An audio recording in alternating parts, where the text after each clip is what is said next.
hey, you can get some cool and fun rewards for helping me help kids. Stick around after the video for more information.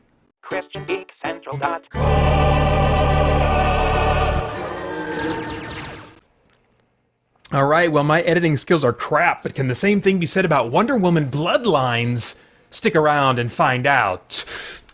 In your satin tights, fighting for rights, and the old red, white, and blue.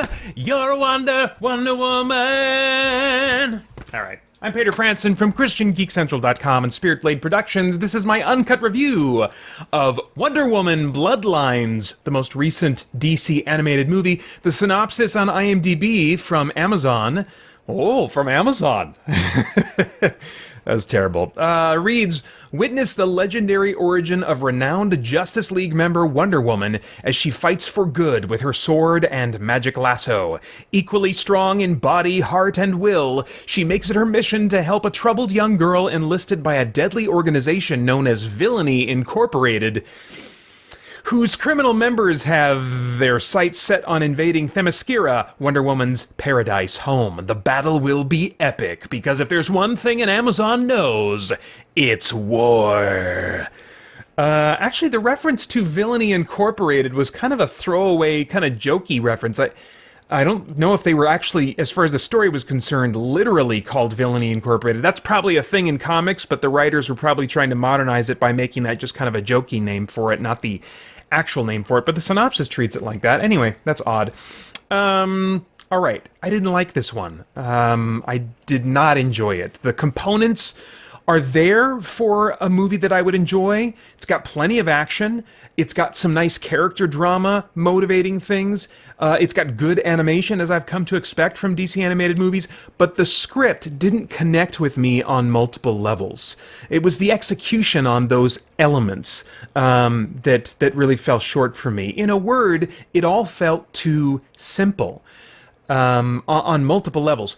Let's start with the two mother characters. There are two mother characters that are being hard on their daughters. One on Wonder Woman, one on the Silver Swan character. And the mothers, their personalities felt unexplored. Their motives, their flaws felt unexplored to the point where they just felt like these unreasonable, one-dimensional antagonists, you know? And it's not that I want to sympathize with them, that I need to forgive them and understand, you know, them, but I guess just fleshing out them as slightly more relatable. Something that I could see is like, oh, I know a person who's been broken in that way and therefore is hard on their kid. These guys were neglectful, these women were neglectful and hard on their kids in a way that was just like alien and just didn't feel, you know, real. There were so many villains also in this movie that a single strong antagonist never really emerged as an interesting threat. I don't mean that there wasn't a real threat. There was a real threat by the end of the movie that was a serious, dangerous threat, but I mean an interesting threat, one that we've kind of followed from beginning to end and we've seen develop. We've understood the villain. I mean, that's part of, I think, having a villain that's really going to engage with me and interest me is I understand their villainy. I understand over the course of a movie what a true threat they really are, how deranged or evil or flawed or whatever they really are. I like to see that develop over the course of the movie so that the catharsis at the end when the villain is defeated really feels good. But if you are fighting something at the end of a movie that hasn't been built up the whole time, then you don't feel the same sense of catharsis. At least I don't. And so it was just weird. And one of the main, arguably what felt like it was going to be the main villain, wasn't even revealed until a mid-credits sequence. And so if you want to really get the whole story, usually I think mid-credit sequences are for things that are not necessary to the story, or they're there to set up a new story that's coming. This mid-credit sequence, I was like, this scene should have been right before the climax. What are you doing, revealing this character now after all this, everything's done, you know? Really weird. Anyway, the combat sequences felt very vanilla to me. They weren't interesting or creative relative to other animated combat sequences I've seen in DC animated movies. They didn't seem particularly difficult for Diana. There was one foe that she fought that sliced her up pretty good and left some red, slice marks on her, but she didn't seem weary after that fight. And I would have liked a little bit of a Die Hard progression, maybe. She's going kind of through a gauntlet of villains throughout the course of this movie, and I would have liked to have seen some weariness on Wonder Woman so that we as an audience are asking ourselves, man, how is she going to survive this next encounter? How is she going to survive this next encounter? And then when she finally fights the toughest battle at the very end, we should at that point as an audience be thinking, oh my gosh, it's hopeless, But she just didn't seem to be wearied by any of these fights, despite some cosmetic signs of damage to her.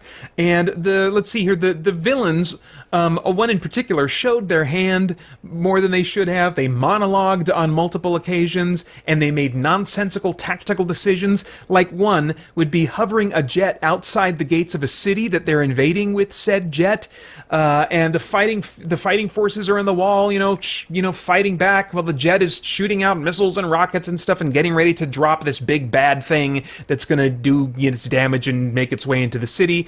And I'm thinking, look at the city. You showed us big, huge shots. It doesn't have a big, huge dome over it. Take your hovering jet and just take it into the middle of the city, and then you have tactical advantage there.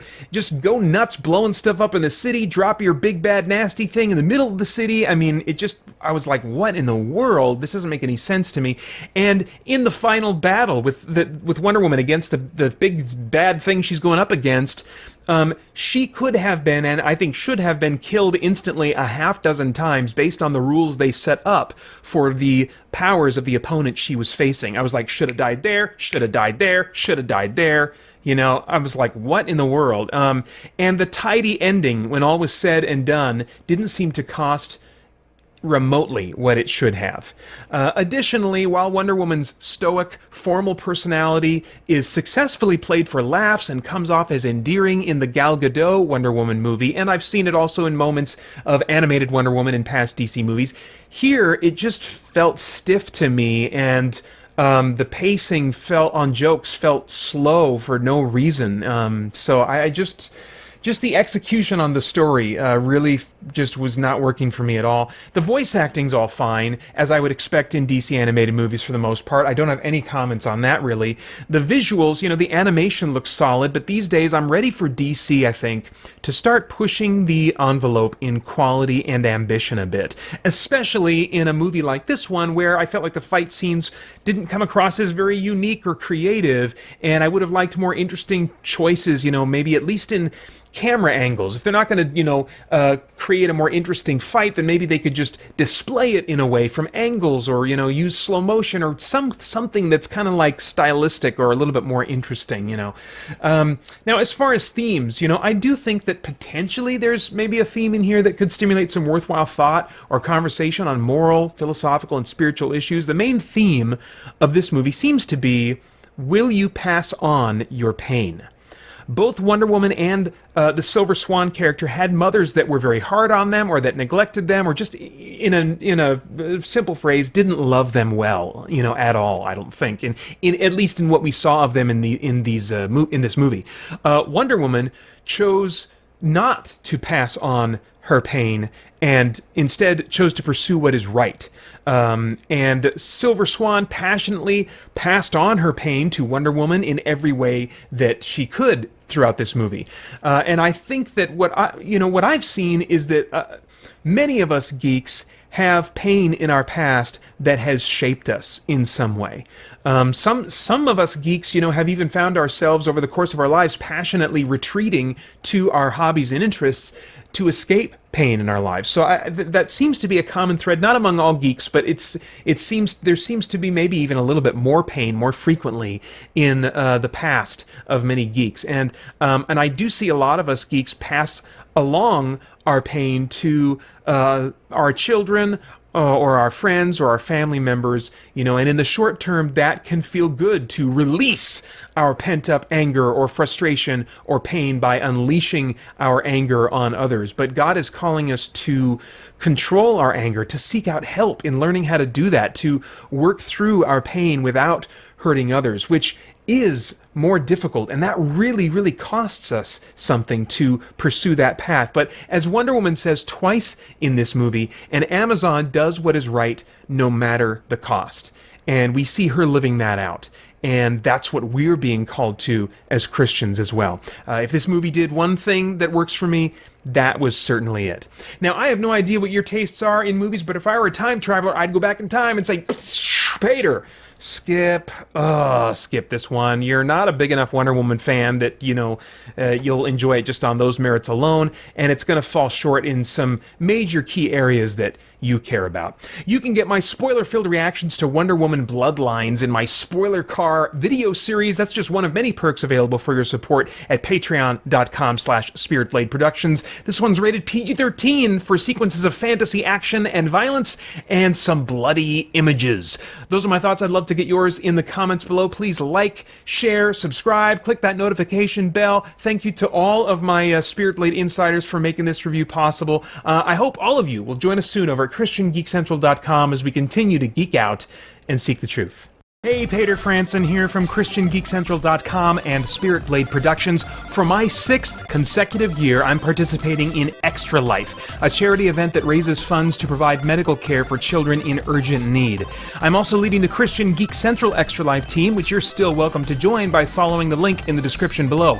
Once again this year, I'm drawing attention to our team's fundraising by performing a 24-hour marathon of video gaming that I will stream live on youtube.com/christiangeekcentral and christiangeekcentral.com beginning 6 a.m. Pacific time on Saturday, November 2nd. You can donate on my page or on any team member's page by following the links below, where you will also find incentives and rewards for doing so. For example, on my page, for $5 or more, you can choose a topic to add to my +3 page of many topics that I'll be blabbing my opinions on during the live stream. For $10 or more, you get the previous reward and a download code for a free copy of the Spirit Blade Special Edition audio drama. For $20 or more, you get the previous rewards and you can choose a game for me to play during my November 2nd live stream. Pick a favorite or torture me with something terrible or rage-inducingly difficult. For $30 or more, you get the previous rewards and you can choose a song for me to sing during my November 2nd live stream. Pick an old favorite of yours or just make me humiliate and torture myself with something no one wants to hear. And for $50 or more, you get all the previous rewards and a download code for every MP3 product at spiritblade.com. That's an $80 value. On top of that, I've set fundraising milestones that will unlock strange and unusual happenings as I reach them. At $200, I'll have a free download day for everyone who visits spiritblade.com on November 6th. And as my total goes beyond $200, I'll unlock increasingly more content for that free download day. I will also let my boys tickle me for 1 minute straight during my November 2nd live stream. And depending on how far beyond $200 my fundraising goes, I will cover my face in peanut butter and jelly while talking about horror movies, put on a Frozen Solid t-shirt the morning of my live stream while playing video of me singing soothing classical music at my senior recital in college, shoot water up my nose with a turkey baster, get my wife Holly to play a game with me for 30 minutes of the live stream, or the granddaddy of all milestones, squirm intensely, mortified while showing an embarrassing video clip from the original stage version of Spirit Blade. Now, there are some stipulations and time limits on those rewards and milestones, so quickly follow the link below to my fundraising page for all the details. I hope you'll be a part of helping me and the Christian Geek Central team do some good for some kids who really need it. And then, please join me at youtube.com/christiangeekcentral for my 24-hour marathon starting at 6 a.m. Pacific on Saturday, November 2nd. Hope to see you there.